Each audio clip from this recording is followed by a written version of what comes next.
doing weird things with my face. You know what? Fuck it. I'm leaving that in. Hello, minions. Looking at a camera and something I'm still adjusting to. I wanted to say some stuff about E3 and the new Xbox and the new PlayStation. And today, as I'm recording this, some especially exciting, amazing, shocking news. Microsoft announced that on Xbox One, they are changing the DRM policy that everybody hates. They're going back to the way that the 360 does it, so that when you buy the disc, it has to be in the console to play it, and there's none of this cloud bullshit about you having access to it from everywhere, which, if anybody's been watching what the Xbox One, faithful have been saying, they've been defending how great that is. And so what's strange about this is all the people who are really pissed about the DRM, this takes care of that, even though most of them are already like, you know what? I've already decided to get a PS4. I probably already pre-ordered it, like me. I could cancel it, but why would I? Because I'm still getting it. So all the people that they really pissed off are still pissed off that they even tried it, but like me, shocked and happy that they're at least backpedaling on it. And all the people that were fanboys about it are probably also happy about this. But they also have the awkward situation where they're backpedaling from defending this, where they were like, no, it's great because now, because of the family pass, me and 9 of my buddies can all get in the family pass together, and then only one of us has to buy the game, and the rest of us can all have it for free.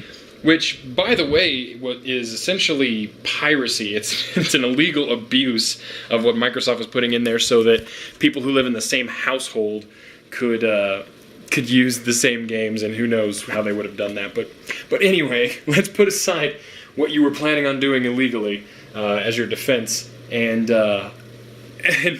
now it's just back to the right way. It's the way PlayStation's doing it. It's the way that Xbox 360 did it. You have to have the disc in the console. That way you can sell the disc, and the disc is actually worth money. It's not just a digital code.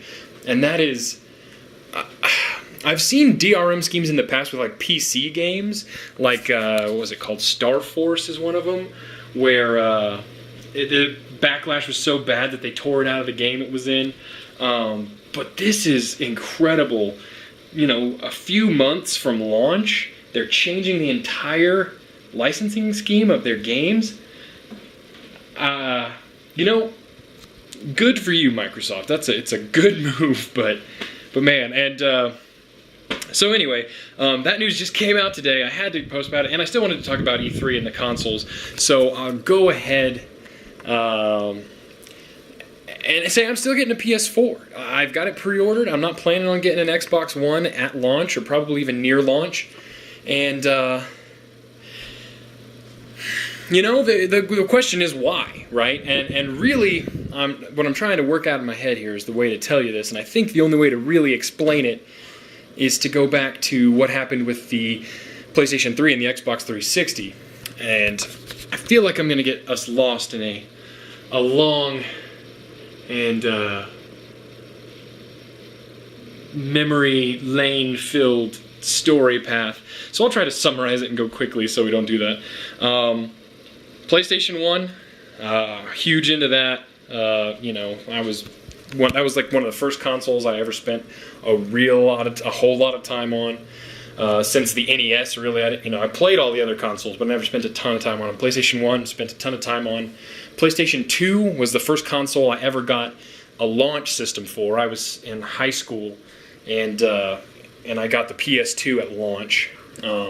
Just was in love with it. I mean, I remember when Madden 2000 came out to launch the PS2, and it was just like, these graphics are amazing. I can't believe how incredible it is. And this was after, with the PlayStation 1, we were playing, like Game Day 98, Game Day 99, where, and I think it was in 97 that they made the switch over from, I think Madden made it first. Madden made the switch over from sprites to polygons first. And how amazing that was, these little blocky 3D guys. And, oh my god, it's amazing, polygons are the future.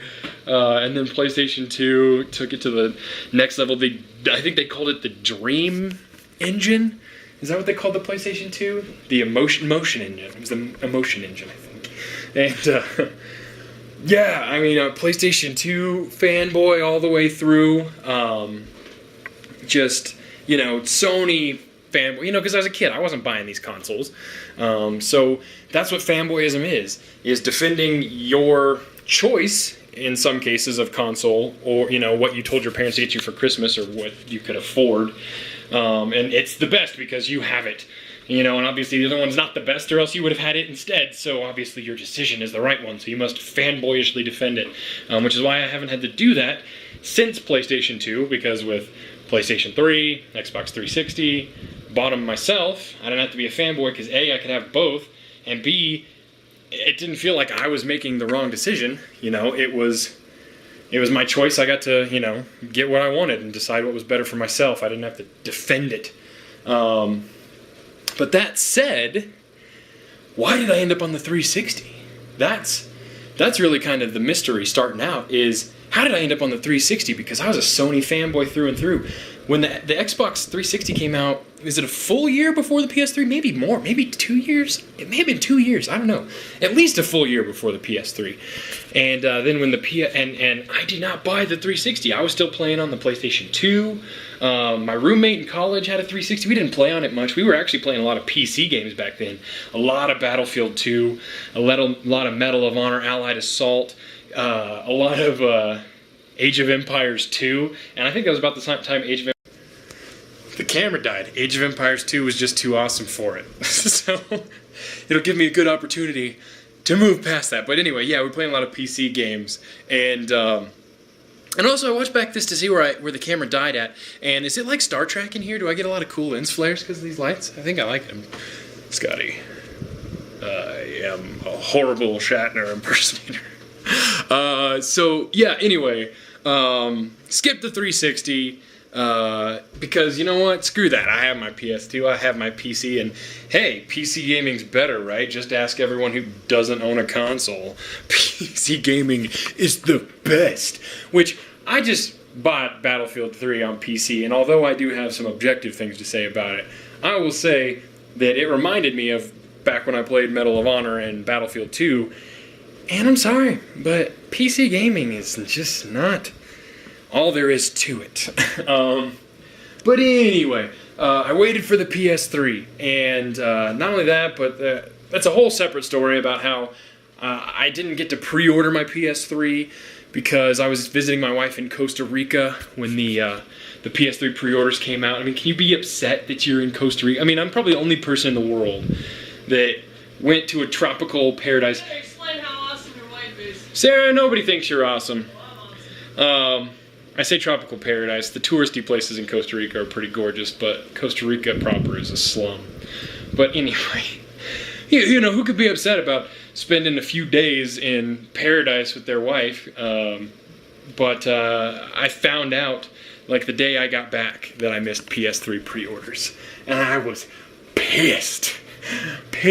And actually the day after I got back was Wii pre-orders, and I was so upset that I missed PS3 pre-orders and I didn't have a 360 that I was like, oh, well, I gotta pre-order the Wii. So I actually spent the night, or actually I really got up early in the morning in front of a GameStop and actually pre-ordered a Wii, got a launch Wii. Biggest mistake ever. But anyway, so yeah. So when I got back from Costa Rica, and I was bummed, and when my wife got back from Costa Rica after a student teaching trip, which is probably... Sarah, how long was it after the PS3 launched when you bought it for me? I bought it for you like 2 weeks before I got back. Which was how long after I visited? 2 weeks? So about a month after the launch. Well, no, it would have been right after the launch, because I was visiting her at the pre-orders when she got back 2 weeks later. So it was pretty close to launch. Probably a week or two after launch of the PS3. My wife got me one off of eBay, a 60 gig launch model, which was MSRP $600. She paid $1,000 for it, and I still have a Blu-ray copy of the Ballad of Ricky Bobby to show for it. And it's my 60 gig launch PS3 still works with the multi-card reader and the full PS2 and PS1 backwards compatibility. It's a good one to have. And to this day, I think it's worth it. I think that $1,000 was not wasted. $600 would have been better, but which was still expensive. But I didn't feel cheated spending $1,000 on that. And yeah, oh yeah. In case you missed that, my wife bought it for me off eBay with $1,000 of my money. Yes, honey, you're awesome. Anyway, so yeah, so I had the PS3 and got Call of Duty 3, I think is what was out on it. Not a great game. Resistance was a fun game. Well, nothing groundbreaking, but a good game.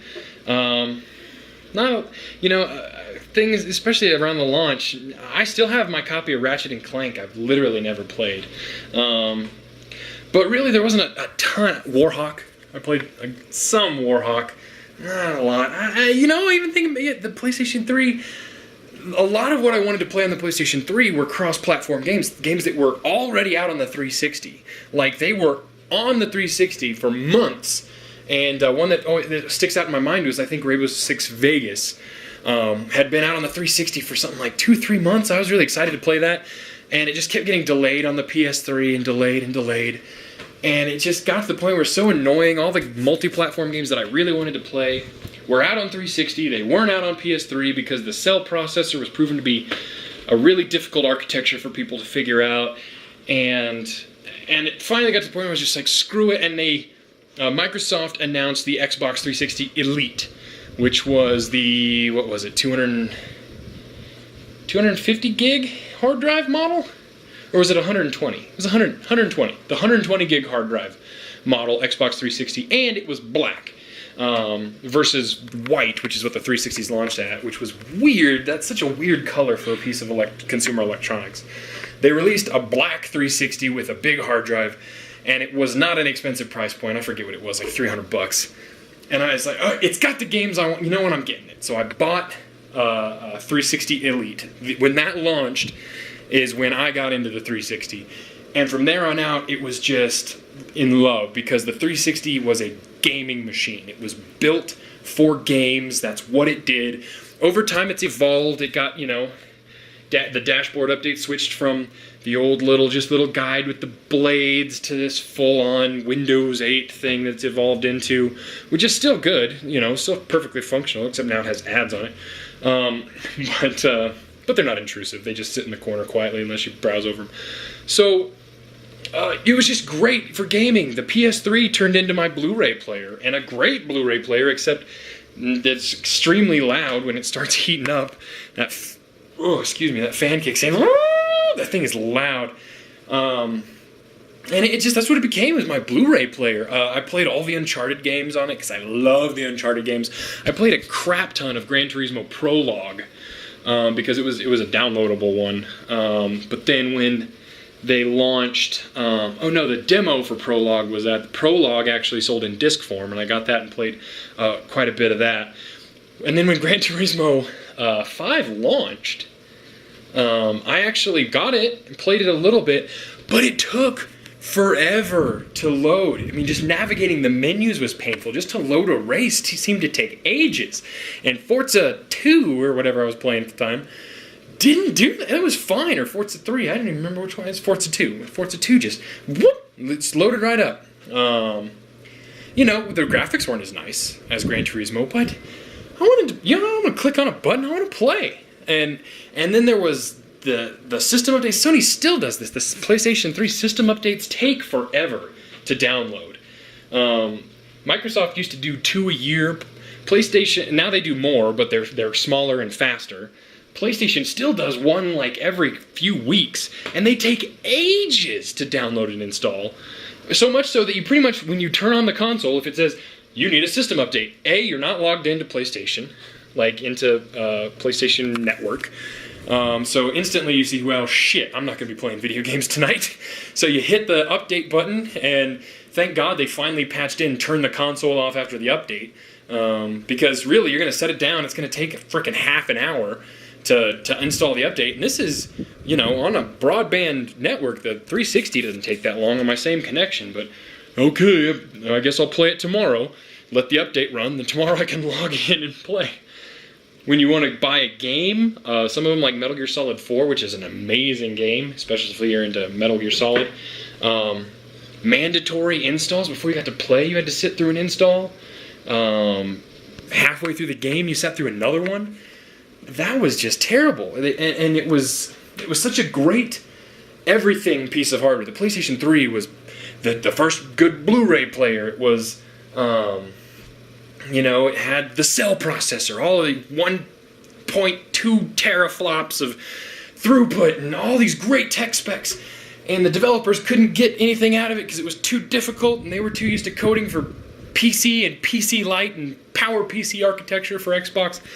And it just was a disaster because they tried too much to be the all-in-one entertainment electronics piece, and they even marketed it as that. This is $600 because it is the piece of electronics that brings your whole living room together. Is this sounding familiar? This is exactly what Microsoft is telling us about the Xbox One.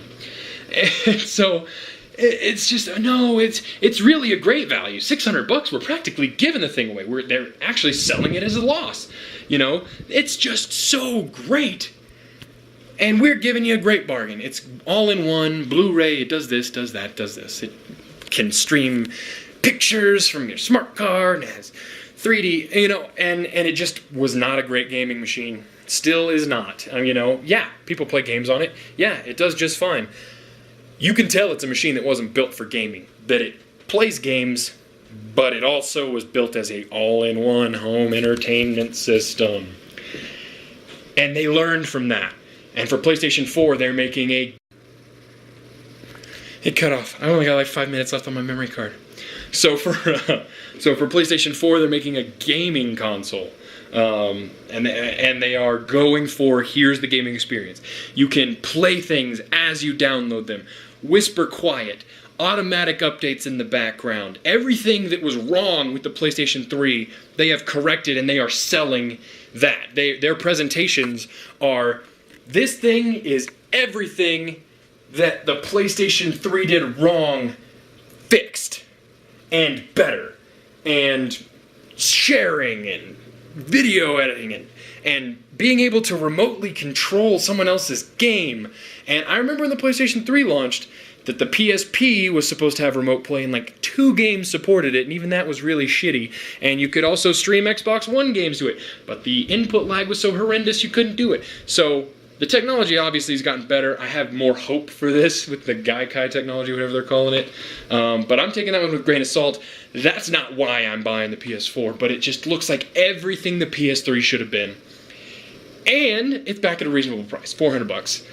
Which is still about $100 more than consoles used to be, but for 8 gigs of RAM, GDDR5, it's good enough hardware. It's going to be better than my PC is, and I've got a decent mid-range PC for gaming that I built myself, It's got a decent video card, nothing great, with a gig of RAM. I've got 4 gigs of RAM in the machine. It's just, it's a good machine. I've been running Battlefield 3 on PC on medium. I'm getting over 30 frames. It's not great, but it's, it's a little sharper than what you get on the 360. So I consider that a win. But going forward, I'm not going to build another PC just for next year's games, and the Xbox and the PS4 are both going to be better than my PC. So let's put all that aside. I'll do a separate video as I get more playtime on my Battlefield 3 on PC, and we'll talk some proper PC versus console bullcrap. But yeah, the Xbox, put the DRM aside, and it looks like they're going down the same road that caused me to hate the PS3.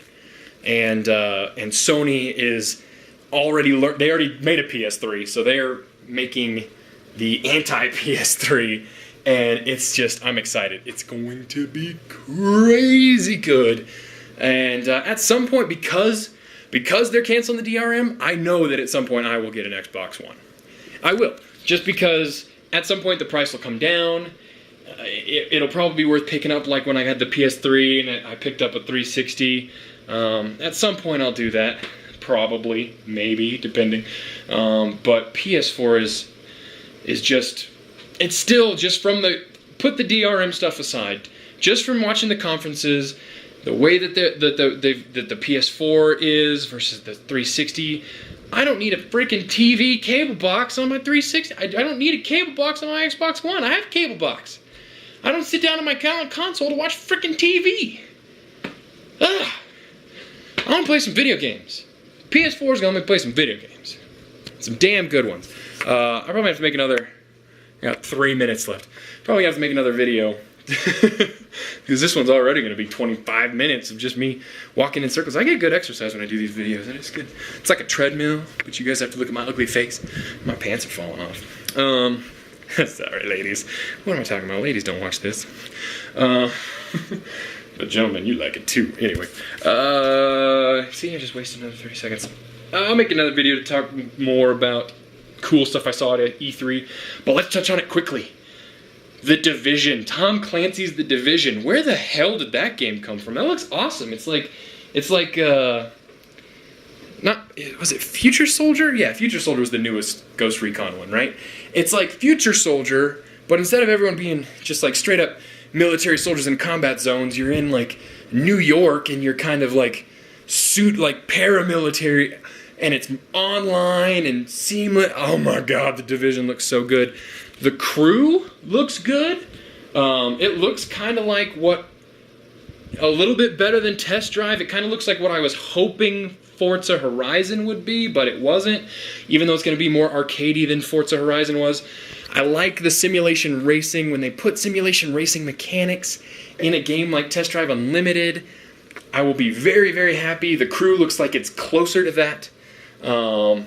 You know, the entire United States, but literally it takes an hour and a half to go from coast to coast in a really good car. That's impressive because in Test Drive Unlimited, you could drive around the entire perimeter of Hawaii, which was, as far as I know, built to scale. Well, I guess probably not to scale if you can go around the entire island in about an hour. But, you know, the United States in scaled down version, an hour and a half. Hawaii, driving around an hour. So, I don't know, maybe that's realistic. Anyone live in Hawaii? Does it take an hour to drive all the way around the perimeter of the island? Yeah, it looks cool. What do I got? It's counting up. Oh, it's not counting down how much time I have left. I was 3 minutes in this new video. This is going to be full pretty soon, so I probably ought to wrap it up here. Anything else? I mean, obviously Battlefield 4. This looks awesome. Skyscraper just fell down. It looks so good. Ghost Recon, or not Ghost Recon, Call of Duty. Ghosts. But this may be the first Call of Duty since Call of Duty 2. I mean, the first Call of Duty I ever bought was Call of Duty 3 on the PS3. This may be the first one I don't buy at launch. I don't know. I might. I probably will. I might, you know. I don't know. I'm going to miss Forza. I like Forza. But as long as Gran Turismo is snappy, I will be happy to go back to Gran Turismo. I loved Gran Turismo 1, 2, 3. Loved them. Played hours and hours and hours and hours. I will be glad to go back to Gran Turismo if it doesn't take an hour to navigate to a race through menus and stuff like that. So give me back Gran Turismo. Destiny, thank you, Bungie, for going cross-platform. That game looks awesome, too. So much good stuff coming out. Watch Dogs looks awesome. There's other stuff. That's why I said I need to make another video to talk about games. But where the hell did The Division come from? And, of course, Battlefield 4. But, man. Okay. Tie game? Yeah. Sorry, the memory card filled up. Just thought I'd come back and say goodbye. We're watching the Stanley Cup. See you guys later. Bye. I'm watching Firefly. Xbox, stop. We'll get to this with the Kinect integration. Xbox, stop. Now we can see the bones going, and those will be processed into here. Doop, doop, doop, doop, doop, doop. While the gunpowder is